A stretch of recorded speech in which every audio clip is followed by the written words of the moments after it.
C'est une histoire vraie qui ressemble à un film.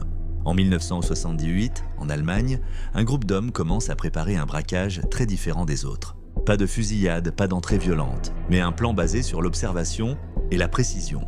Pendant des semaines, ils surveillent une grande banque. Ils étudient tout, les horaires des employés, les moments de faible activité, les systèmes de sécurité, les procédures internes. Petit à petit, ils découvrent une faille.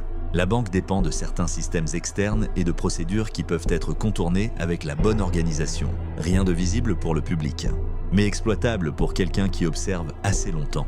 Le plan est lent, très lent. Ils ne se précipitent pas. Ils attendent le moment parfait. Puis un jour, ils passent à l'action. Ils n'entrent pas en forçant les portes comme dans un braquage classique.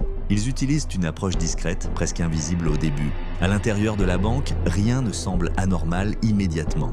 Les employés continuent leur travail. Les systèmes ne déclenchent pas d'alarme directe. Et c'est ça qui rend l'opération si dangereuse. Parce que tout se joue dans le timing. Pendant plusieurs minutes, voire plus, personne ne réalise vraiment ce qui est en train de se passer. Quand les premières alertes arrivent, les auteurs sont déjà loin dans leur plan. Et quand la situation devient claire pour la banque, ils ont déjà disparu. Avec une somme très importante, sans confrontation directe avec les employés, sans chaos visible au moment exact de l'action. Ce qui choque ensuite les enquêteurs, ce n'est pas seulement le vol, c'est la préparation. Des semaines d'observation, une connaissance quasi parfaite des systèmes, et une exécution silencieuse. Pendant des années, ce braquage reste un exemple étudié pour comprendre comment des failles organisationnelles peuvent être exploitées sans violence. Une opération où le plus dangereux n'était pas la force, mais la patience.